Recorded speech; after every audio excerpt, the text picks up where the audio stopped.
Hi everybody, this is Bert Kammerer. Hi, and I'm Bobby Watts. And this is SmackTalk. SmackTalk. Well, why SmackTalk? Because we do smack and we're talking. We're going to be going over pretty much anything you need to know about motors. We're going to go over how to tune motors first of all, 2-needle and 3-needle carb. We're going to talk about engine maintenance. We're going to talk about how to repair your motors when there's something going bad on them. We're going to talk about everything, fuel delivery systems, power systems. We'll even talk about mufflers too. A little bit about engine break-in. What's the most important thing what's the first thing that somebody should know about engine break-in? Don't run it lean. Best thing you do about initial break-in is to follow the settings that are listed in your book, in the manual. OS usually provides some pretty forgiving needle settings. Usually they're pretty rich, which is nice. It's a good start. Usually I'll follow the stock settings with whatever OS recommends, and I'll start from there, keep the engine rich. And usually I'll start it up, the first tank I'll just kind of hover or fly around some, and then as the tanks go on I'll start to lean it and give it more power. Bert, would you like to explain? There's a myth that you have to run 30 tanks of fuel or 3 gallons or whatever it is, and I've found over the years breaking these things in that it doesn't really matter. No. The bottom line is you don't want the engine to run lean at any time, period. No. And the engine actually has to have some temperature. Yeah, it's got to get up to temperature. Correct. That's correct. A lot of people just run their engine so rich that they just don't break them in properly. Exactly. And then all of a sudden they go from really rich to like borderline lean, and then their engines don't last, or they develop problems, and they wonder why. It's because they never broke it in. It was running so rich, and it wasn't getting up to temperature. Yeah, so usually the way we'll start it out is first 2 flights or so, just take it easy. Usually for me, I'll just put it in a, for my 90 here, I'll put it in a 1700 head speed or so. Just kind of fly around, maybe 1800, get it warm some first 2 flights. Then by the 3rd flight, I'll really put it in my idle up 2 head speed, just making sure it's rich the whole time. I try not to load them down too much in a hard tick-tock or anything, but I'll just try to, fly them around gently. Usually by the 10th flight, we're going all out, doing anything. But at never time should you ever run any motor lean. But another factor is fuel. Yeah, fuel's pretty important too. We're not going to get into which fuel's better because there's so many variables out there. Bottom line is, if you're doing any sort of 3D stuff, you want to use a good nitro fuel. Right now I'm running Cool Power. That's what works really well for me. Bert runs Byron's fuel. Any reputable fuel company will make your motor run the best. You basically want to look for the best oil package. Exactly. The right, nitro obviously content. The nitro content. Yep. If you guys are watching this from anywhere else overseas, I know nitro is very expensive. Yep. I don't think the nitro content, this is critical. You're obviously not going to be getting as much power as you're getting with the higher nitro content, but the most critical part is get a fuel that's reputable enough, that has a good oil package. Exactly. And fuels with too thick of an oil package are not really easy to tune. I use a fuel clunk or a magnet. Yep. Bobby and I use a magnet. We find it the best, pretty much fuel pickup that you can get. The fuel magnet's the best by far, because what it is, it's a clunk and a sponge pretty much. So as long as there's fuel sloshing around in your tank, as long as some sort of fuel's touching that sponge, it's going to get wet.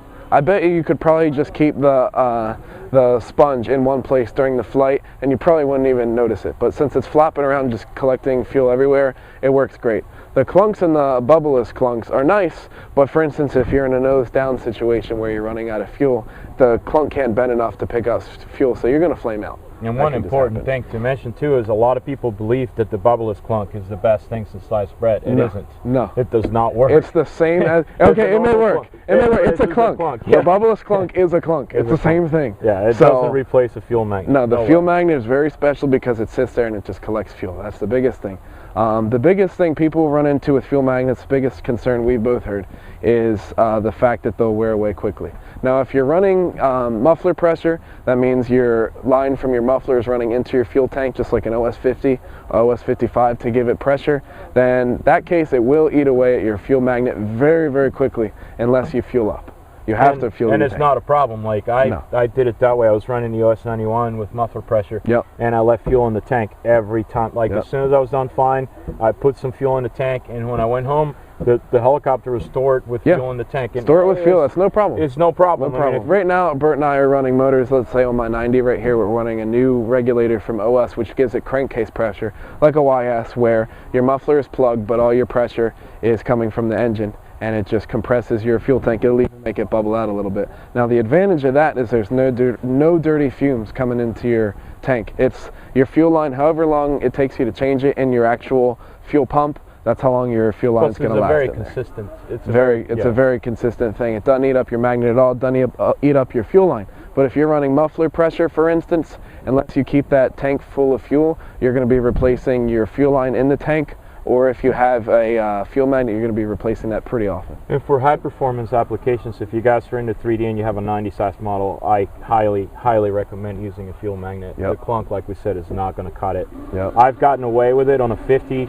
I still run a clunk on the TRX 600 and it works just fine, and I've never had a problem with it. I probably have one flame out of 1,000 flights I have locked on a 600, but on a 90 you definitely want to run the fuel magnet. Exactly. And because otherwise you're going to have flame outs, your engine is going to be really hard to tune. And on some helicopter designs, I really don't want to mention any brands, but I've seen helicopters that have tank shapes that are kind of odd, where the clunk is just impossible for the clunk to reach a corner, and it would get stuck, or it wouldn't reach on the other side. So the fuel magnet is the way to go. Another way to do it is, we keep forgetting about it, but it only happened a few years ago that everybody was using a header tank. Header tanks are fine. There's nothing wrong with that. If you want to run an extra header tank, you're there's no problems at all. All you have to do is mount it on there. The best place to put a header tank is in line with the pickup on your fuel tank, and run it in line with the carb. The other thing I wanted to talk about real quick is the different types of, and again, we're talking about OS engines, but this kind of relates to other brands too. The three different types of fuel delivery systems that, actually there's two types. There's a new one coming out, but I've had a lot of questions via email and so forth about people wondering if that they're getting an OS 91. Should they buy the straight up muffler pressure version, or should they buy the one with the pump? Right. Personally, and this is me, I never had any luck with the pump. I know people who have. I think Bobby had good. You had good luck with the pump. Very good luck with the pump. But it seems to be somewhat inconsistent. Like, in other words, I hear from a lot of people having issues with the pump, whereas I've never heard of anybody having problems with the straight muffler pressure. So if you're in doubt and you're buying a 91, the only thing you can buy today that's available, it's either the numb pump version, which relies on muffler pressure like the 55. You just plug your muffler line into your tank. Or you can buy the pump version, which relies on this little pump that runs off of the back plate of your engine. If you have to choose between the two, my personal recommendation, I'm sure OS is not going to be too happy with it because it's cheaper, but it's just to buy the straight muffler pressure. It runs awesome. It's very consistent. It's easier to tune. The tuning will not be changing from one day to the next based on weather and all this and that, because you're not relying on a pump that sometimes can sort of kind of be a little inconsistent. And it's also a cheaper engine.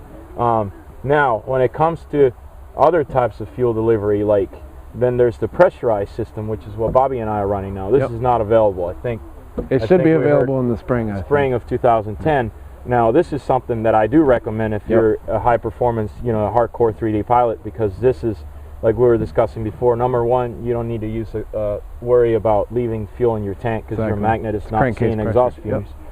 Number two, is going to be more consistent from beginning to end. And number three, I also think it has a little bit more, I guess you could say, I don't know, it's like, it's a little bit more responsive. Like it's got some more power. It's got some more power to it. We're noticing overall just raw power out of it. It's a nice system. Right now, I think what OS is telling us is just going to be either a separate card or some sort of mod where it'll fit on your motor. So even if you have the Align 91 motor, it'll fit right on there. And it I heard that they're going to sell the motor. I heard, and again, this is subject to change, but I heard that the pump version is going away. And it's being replaced by this new system. And then they'll sell the carburetor as a separate, sort of like an upgrade or add-on to your engine. One thing to keep in mind is, do not, like, if you guys are planning on buying an engine, go ahead and buy it, because the engine's not changing. And we're sure about that. Again, a lot of people ask, like, well, should I wait? There's no reason to wait, because the engine is exactly the same. It's a great, the 91HZ engine is it's the best engine OS ever made. They're awesome. So it's just a matter of upgrading the carb if you decide to do so down the road. Another thing I think we really should touch on is head speeds too. Because a lot of people, I've seen a lot of guys hovering a 90 with a 1900 head speed when they're just learning how to hover and do forward flight. As Bert mentioned, the head speed really depends on what kind of flying you're doing. If you're hovering for a 90, even a 50, a 16 to 1700 head speed is fine. There's nothing wrong with that. If you're flying around, a 1750, 1800 head speed is fine. The max head speed we're running on the 90 is what, 1950 or so? 1950. 1950.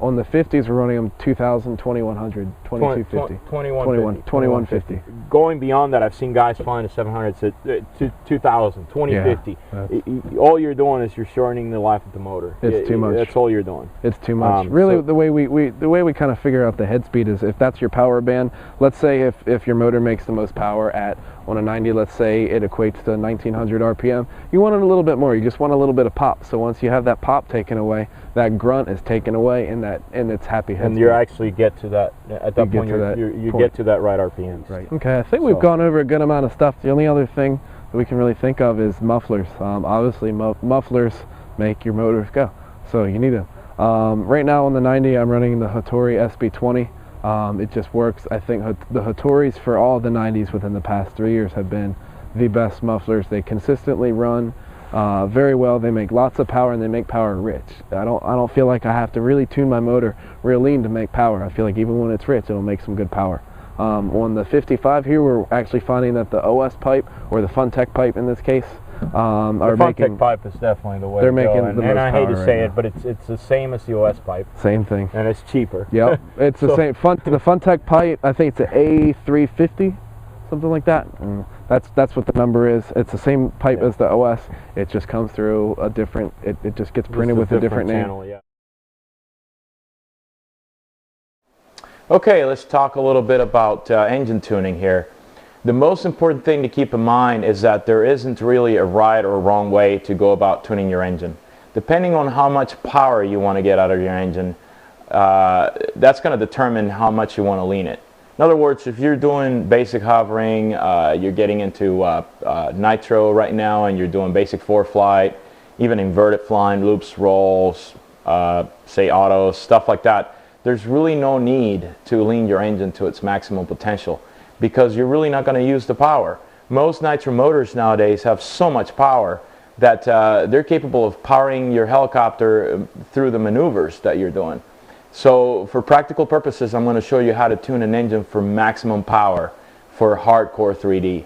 And I'm going to give you a few tips on how to tune your high end and your mid-range. Also, it's important to know that there's 3 different types of carburetors out there. There's the standard carb that relies on muffler pressure.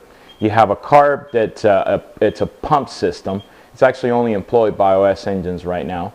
And then you have your crankcase pressure type of carb. For example, YS engines use crankcase pressure. I'm going to kind of teach you how to tune a bone stock muffler pressure driven carburetor. And the other carbs work in the same way. Basically, the tuning does not change really a whole lot, the way you tune it. But the important thing to know here is that if you're new to Nitro, or if you don't have a lot of experience with Nitro, you really want to stay away from the more complex type of carburetors.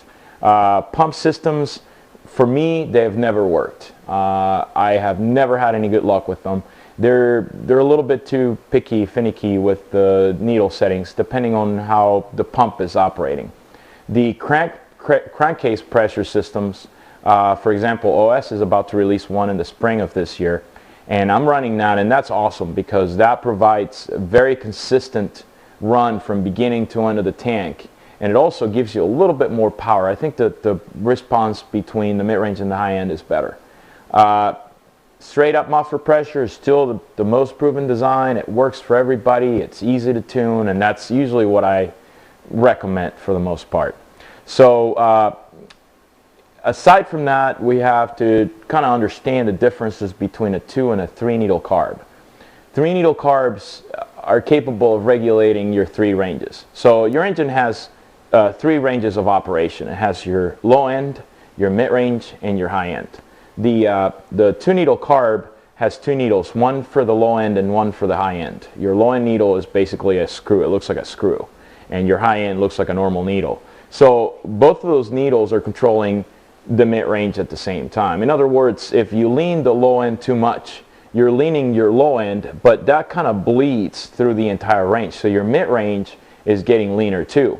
Same with your high end needle. If you lean it a lot, you're leaning your high end, but that's bleeding again through the entire range back to the low end. So both needles control the mid range. And one thing that I see a lot happen with 2-needle carbs, for example, on the Hyper 50 by OS, I've seen a lot of people take the low-end needle and lean it quite a ways, because by nature, when you get the engine, you go out to the flying field, you start your engine, it tends to load and it kind of wants to quit. So people fix that by leaning the low end, and that's okay. But the problem is that when you do that, again, you're leaning the low end and it's bleeding to the mid-range. So when you start flying, you have a mid-range that's leaner than it should be.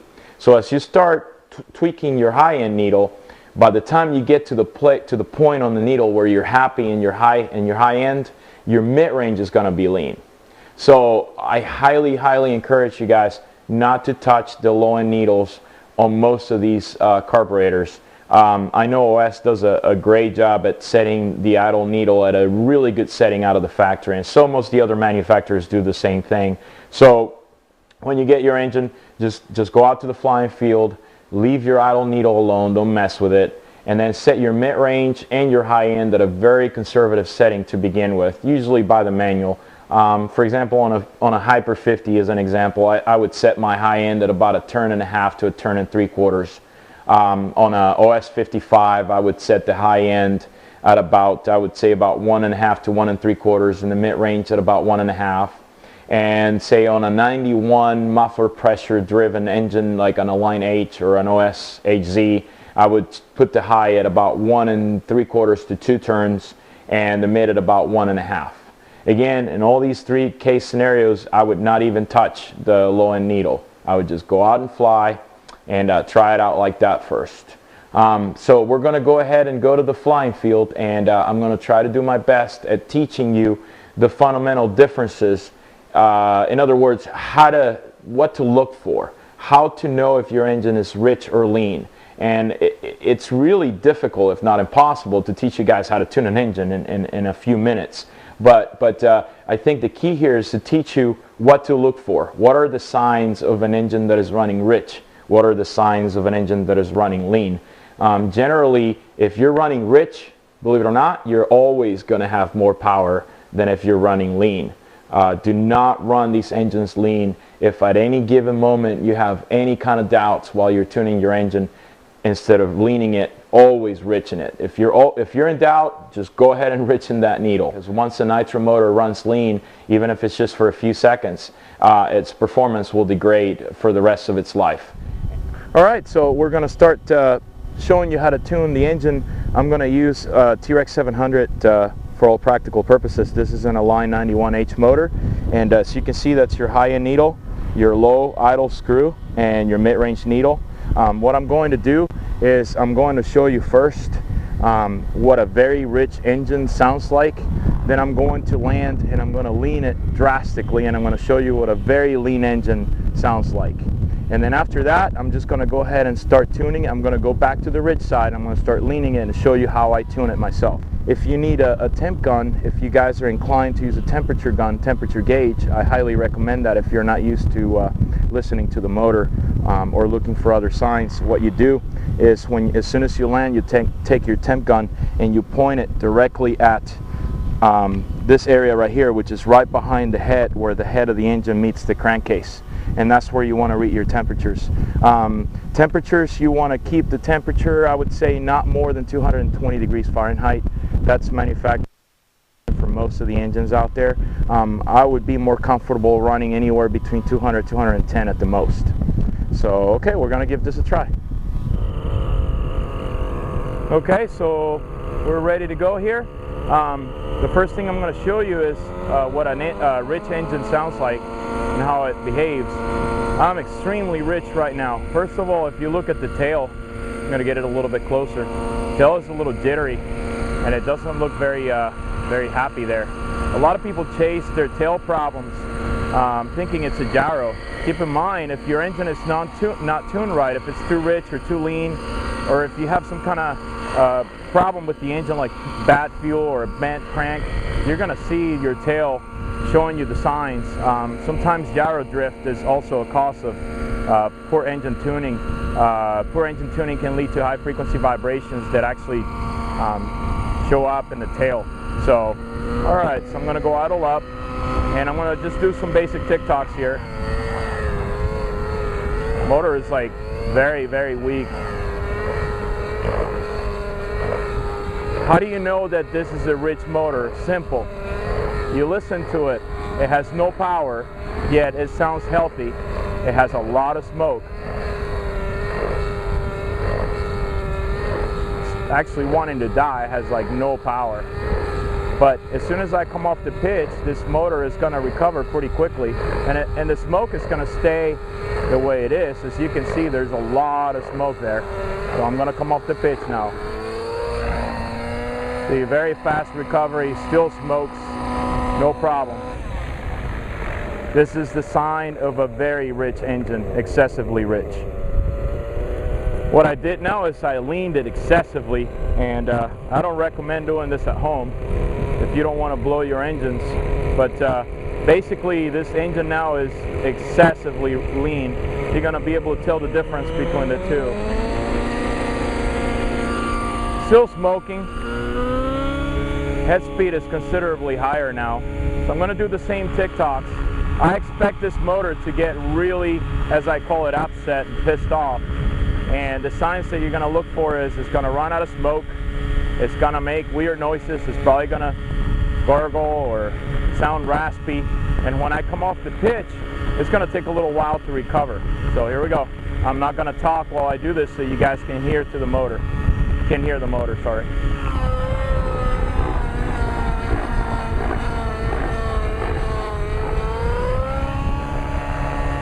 That's a very good indication of a lean motor. I'm going to do it one more time, even though I don't want to ruin my motor. I want you guys to listen to the difference. There's no smoke as I'm tick-tocking. It's losing a lot of smoke, and it's losing a lot of power. And I feel like I have to come off the pitch if I don't want to burn it. Here we go.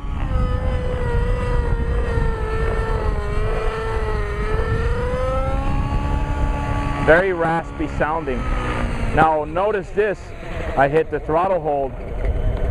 The idle is higher than it used to be. That's what I call a pissed off engine. It's telling me to richen it right there. Higher idle. If you were to check the temperature on that motor right now, I guarantee you it'd be pretty hot. I don't even want to throw a number at you, but it's definitely hotter than 220. Okay, so now what I did is I took my needles, both needles, high end and mid range. They're both at 1 3/4, 1.75 on both needles.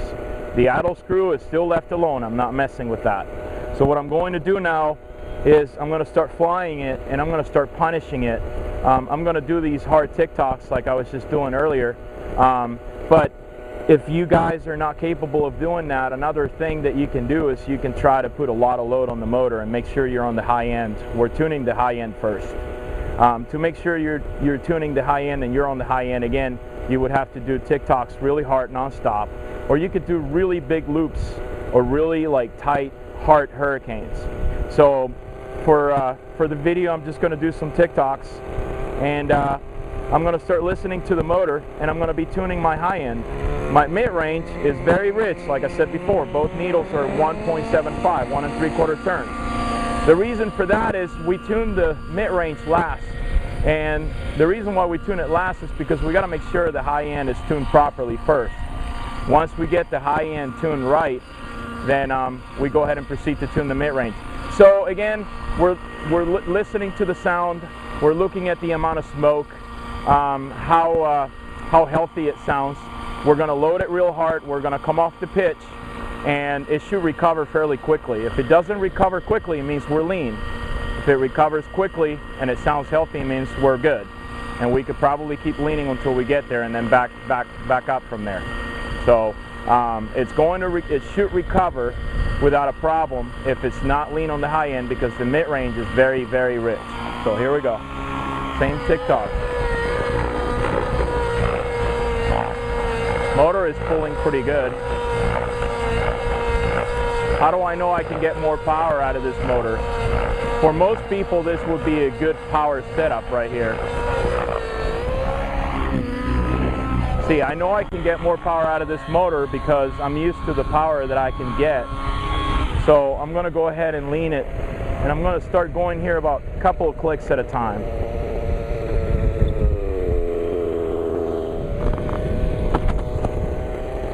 Okay, so I leaned it 2 clicks on the high.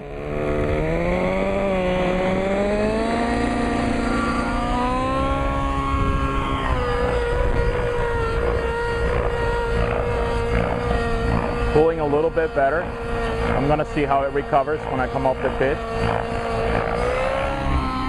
Very clean and quick recovery.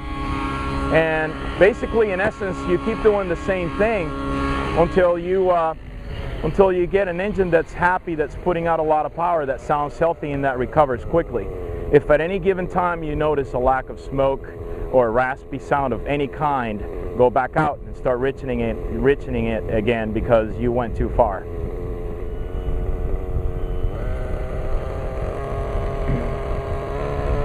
So let's break out of these TikToks now for a minute. If you guys are not comfortable doing TikToks, there's other ways in which you can test the motor. I'm just going to fly around with a lot of pitch. I mean, you can technically even do like big turns, even right side up. Just remember to use a lot of pitch.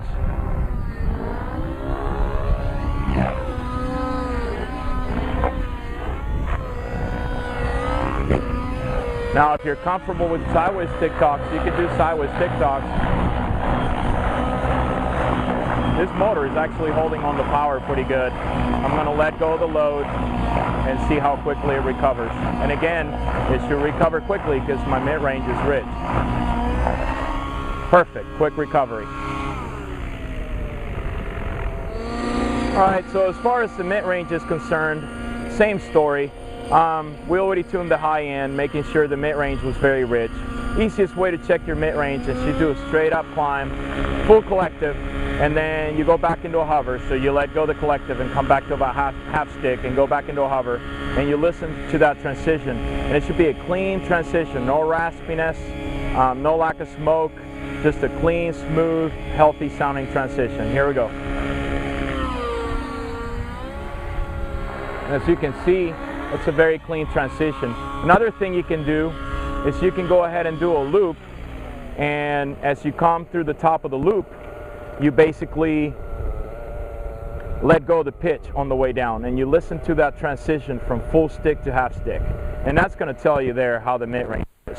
The mid-range is not as critical in these engines. In other words, what I mean to say is that you can run your mid-range very rich and you're still going to have plenty of power. So I'd rather have you guys run it rich than start leaning it unnecessarily.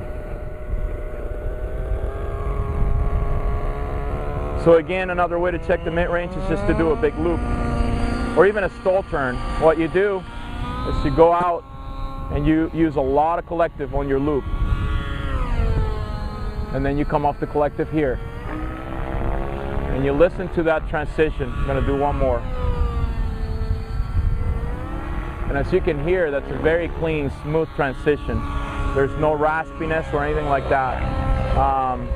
If you fly mild 3D, like really smooth stuff like I'm doing right now, for the most part, all this is the mid-range. This is all controlled by the mid-range. If you hear any raspiness as you're doing this, it means your mid-range is way too lean.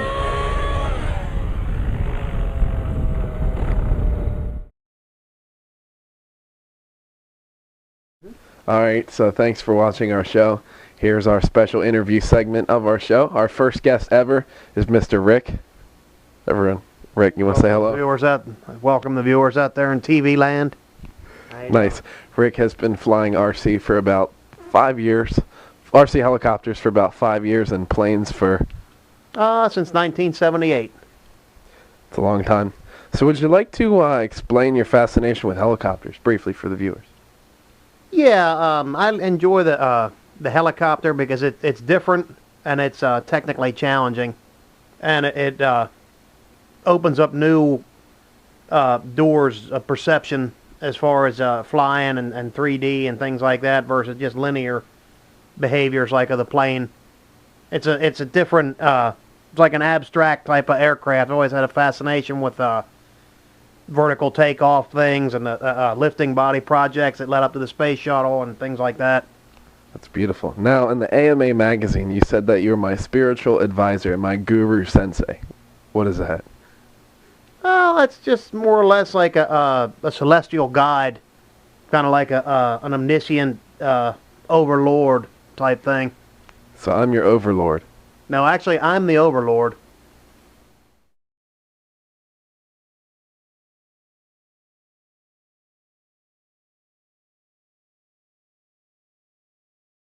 Alright, I hope you enjoyed our segment on how to tune a motor. I hope that was helpful for you guys. Maybe now they'll run a little bit better.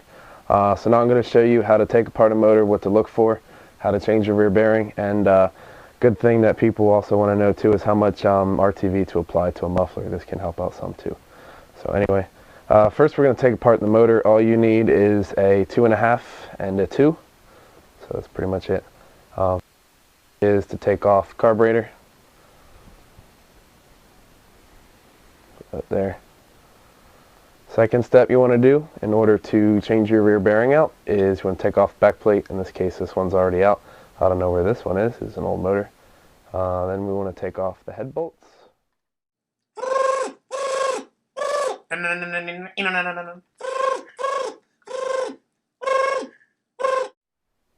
Alright, now I'm going to show you how to pull out the piston and the liner. So you just want to push the piston down, reach in with your finger, and pull up some. Usually they should come right out. I think this one's been ran hot. Okay, another solution that we can do here is to take a t-shirt or something like that and stick it in the exhaust hole. This can happen every once in a while. And just turn it with your finger, the crankshaft, and the towel will pop the sleeve out just a little bit so you can grab it with your finger. Okay, so now that that's out, reach in with your thumb, grab the piston, and pull it out. So now the motor is down to its bare essentials, and I'm going to show you what to look for.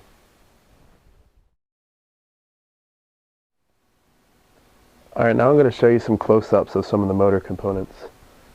First we have the head. All there is the glow plug and the motor shim. So here I'm just going to take the motor shim out and show you. This is just a stock shim. A lot of times guys ask what kind of shim to run.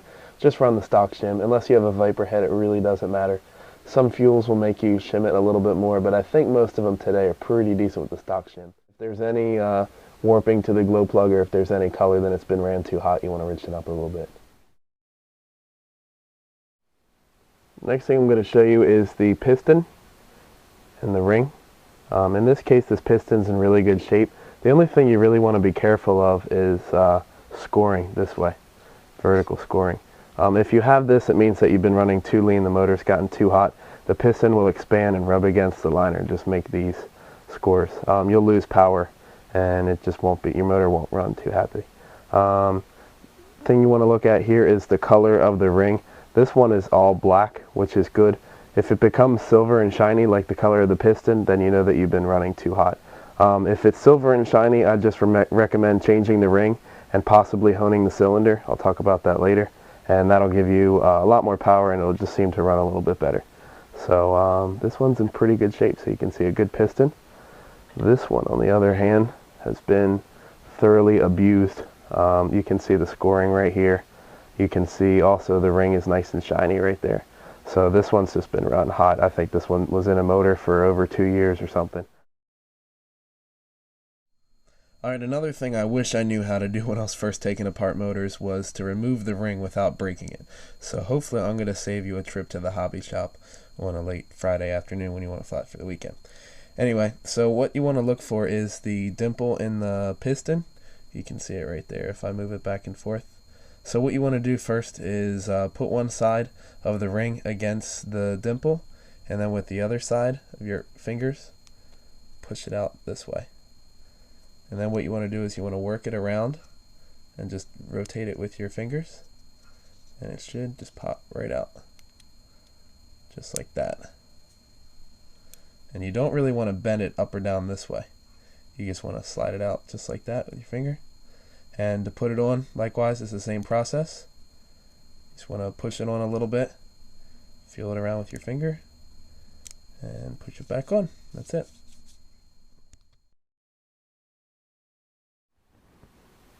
Okay, now I'm going to show you the liner.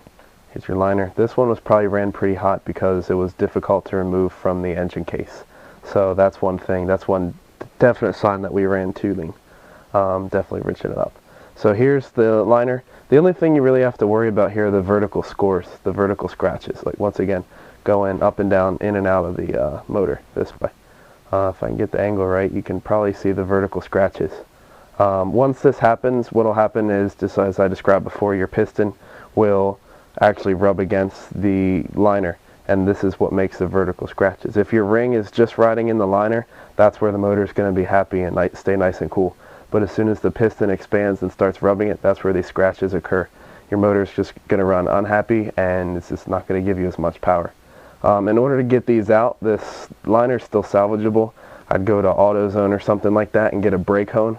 And what it is you, it's about 30 bucks. You put it inside the liner, chuck it up into a drill, and just turn it in nice and slowly, and it'll cross hatch it. So when you put your piston back in with the ring will almost reseat in the liner. So just take it easy the first few flights. The only other thing I want to show you is the engine case and the crankshaft and rear bearing. So I'm going to pop this out, pull it out with my hand. Here's the crankshaft. It's in pretty good condition. It's really hard to ruin a crankshaft. The only way you can really do that is if you crash it and you're going to bend it right up here. So this one's okay. And the rear bearing, so you can see this one's all funky and discolored. Probably won't even turn. This one's pretty old. So obvious that this one's due for a change. Your front bearing, usually you don't need to change that one as often. This one's nice and smooth. I usually change the front bearing maybe one time for every 3 rear bearings. Alright, now I'm going to show you how much RTV to apply to the muffler. This is used as a gasket material. You really don't want to bolt the muffler onto the motor without any sort of gasket material, because you're going to have some leakage as shown here with this black crap. So anyway, first either stab it or open it somehow. So I'm just going to get a little bit and just put some on your finger, about that much. Then you just want to rub it, get it on the muffler, just dab it a good bit. Now the trick with this is you really don't want too much on there at all. This is already way too much. So I'm just going to wipe this off with my towel. And I'm going to keep dabbing it with my finger. Still too much. You just want it to be very, very, very, very, very thin layer. And you just want to keep dabbing it until it gets real tacky.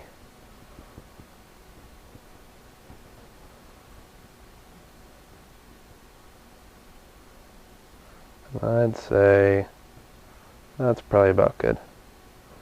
Once again, you really don't want too much on here, because what will happen is the RTV will actually go back through your exhaust and go into the motor, foul the glow plug, and make your engine shut off suddenly. Alright, now I'm going to show you how to change the rear bearing. The first step is to get your new rear bearing, your crankshaft, put it on. Okay. Alright, put the motor on some aluminum foil so that when it starts dripping all sorts of oil, stuff wifey doesn't get mad. So we're doing 400 degrees for 10 minutes. Same time we're doing the crankshaft and the bearing and the freezer, 10 minutes. Alright, I just removed the engine from the oven and the crankshaft from the freezer. This is really, really hot, so just grab it in a towel, smack it. Alright, just take the crankshaft that already has the rear bearing on it and push it through. And then you just want to pull it and just let it sit. Just let it sit till it cools to room temperature. Alright, now that we have a new rear bearing in our motor, it's time to put it back together. So the first step is to take a little bit of tri-flow oil and to lubricate the outside of the piston, the ring, and the inside of the sleeve. Just a little bit so that it doesn't fire up dry that first time. So we're going to take our case with the rear bearing and the crankshaft already in it, and we're going to look at the piston and the connecting rod. The first thing you want to look at is the ring on the piston. You want to look for the little dimple inside the piston, and you want to line up the split with that dimple. So you can squeeze it over and you can see it goes over just fine. The next thing you want to look at is the connecting rod and the brass sleeve inside there. On the OS motors, the easiest way to tell which side goes forward is the chamfered edge. There should be a 45-degree bevel. On this engine, I can see it's on this side. So with the ring in place, I'm going to put it on here, line it up with my thumb, and just push it over. If it's hard to push on the little pin of the crankshaft, then you probably put it on the wrong way, your piston's on the wrong way. Next thing to do is to take your sleeve and line it up. You want to take a look at the pin on the outside of the case and the little indentation on the sleeve itself, and you want to line them up. Put some opposite pressure on the other side and push it over so it splits. If it struggles, then usually your ring isn't aligned in the divot in the piston. So try again, just like that. Now the next thing to do is make sure that the dimple and the split in the sleeve is aligned, and just press it on. Cool. So that's in place, and you can check it by rotating. It's nice and smooth. So then you want to take the head with your shim, put the shim in there, and put it on. Okay, then we're going to take our head bolts.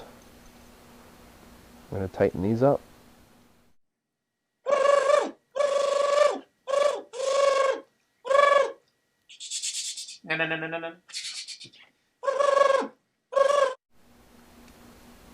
And as you can see there, I tightened them in a star formation. Next thing to do is to put the carburetor neck holder in.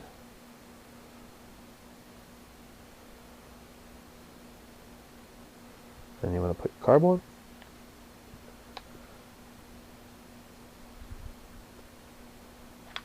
You want to make sure that when you do this and you finally tighten it up, you want to make sure that you don't tighten it too much, because I have crushed some carburetors in the past and that's just no good.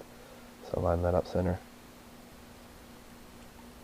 The other thing to do, make sure you always recheck your throttle when you put it back and recalibrate your governor, because if this is off on an angle, your link is just going to be a different length. And just put your back plate on and you're all done. Hope you found our tips helpful here. How does that work? Well, it's tough to explain, like in layman's terms. It's more like an all-knowing type thing. Even though I'm not that good of a pilot, I just kind of, I just know, just have that thing where you're like connected to the universe type thing. You know things. You're the best. You're the best. No, I try. I'm working on it. Just a quick one, quick practice. Yep. Mm-hmm. Let's see. Remember, it's 2010. This is the year we make contact. We've had some of the viewers ask, why do you drive such a small green car? Because basically I'm very cheap. Very cheap person. I don't want to spend a lot for gas. Yeah. Just a very cheap, cheap guy. Because it's cheap, and because it's not any good. And I like it. How's your Fury? It's a good machine. Yeah. Solid, 1,000+ flights. Mm. Very good quality. Miniature aircraft quality. Would you like to give us a closing note and perhaps a thought to our next episode or anything, and any sort of closing thoughts? Yes, we'd like to invite the viewers to get involved with this interactive concept of the SmackTalk and the 3D thing, and try to keep up with technology and keep up with the latest things. Everything changes every day in this hobby. Yesterday's brand new is tomorrow's don't use anymore. Right, so it's wild. It's different. Excellent. All right, Rick. Well, thank you for joining us, sir. Appreciate it. Thanks. Thank you, guys. Beautiful. Check it. Check it.